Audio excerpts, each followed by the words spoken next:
kita lanjut. Nah, ini pengenalan repositori dan PPA. Nah, jadi repositori ini istilahnya mah ketika kita misalkan kita buat program khusus open source misalkan dengan ekstensi .deb misalkan. Nah, si pengembang ini melakukan upload si file yang udah dibuat misalkan. Kalau misalkan kita buat misalkan .exe kan biasanya kita di-upload kemana gitu. Nah, kalau misalkan di open source ini kita misalkan udah buat nih aplikasi misalkan aplikasi monitoring misalkan .deb misalkan buat kebutuhan nanti install sewaktu-waktu misalkan. Sama si pengembang ini di-upload ke si repository ini gitu. Jadi ketika misalkan seluruh pengguna user misalkan seluruh Indonesia misalkan mau nginstal nah biasanya kan suka ada tuh repositorinya kemana gitu.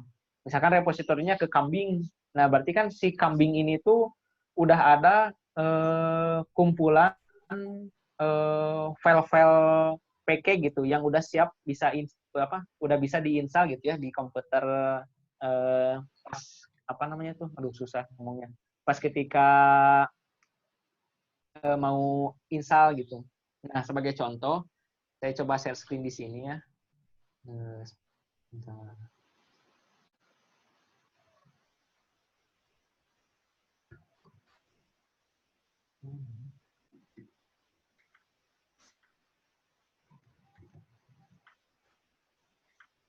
Nah, kita akan coba melihat repo Ubuntu ya.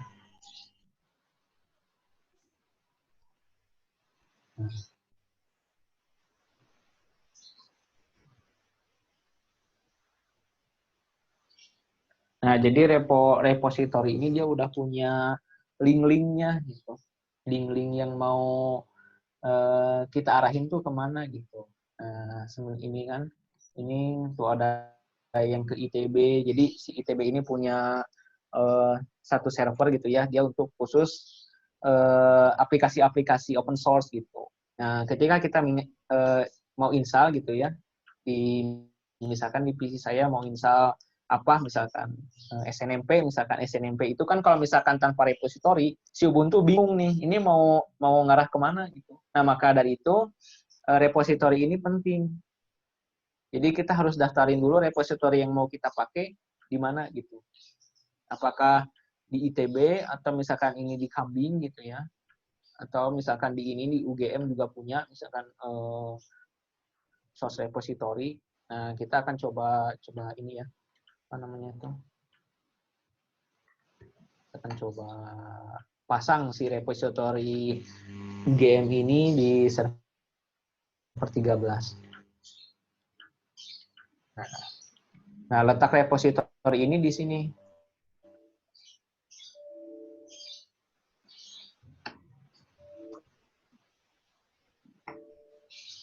Biasanya di sini. Nah, ini sebenarnya kumpulan repository. Nah, ini udah ada repository. Jadi ini tuh si Ubuntu 13 ini yang di kantor ini arah repositorinya ke sana UGM. Jadi kalau misalkan kita mau install sesuatu, pasti ngarahnya ke sana. Kalau misalkan kita mau rubah misalkan ke Kambing, ini juga bisa. Berarti nanti ketika misalkan kita install sesuatu, nah berarti ngarahnya ke sana, ke si Kambing ini gitu. Nah, setelah setelah repository ini udah dipasang di Ubuntu, nah biar si Ubuntu ini mengenali repository yang udah dipasang, nah gimana caranya? Nah, caranya itu dengan menggunakan apt-get update. Nah, apt-get update itu jadi dikenali lah sama si repository sana. Nah, ini.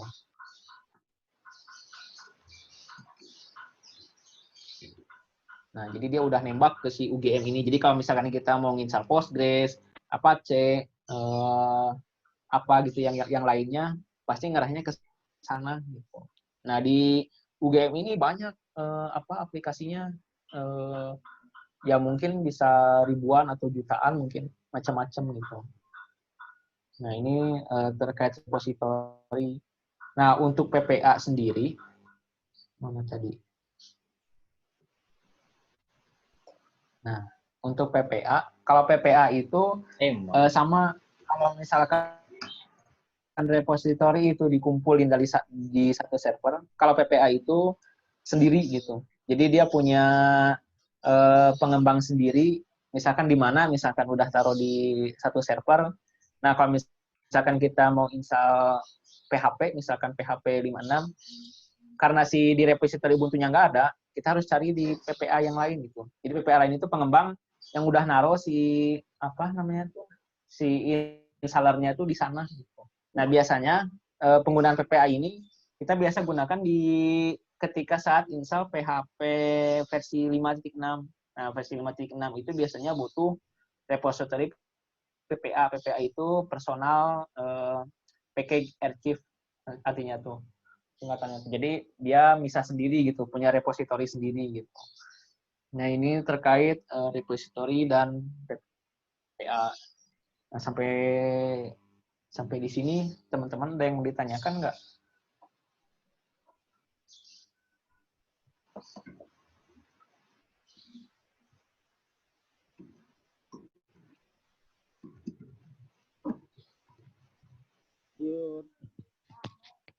Gimana Kang Akang yang mau ditanyakan?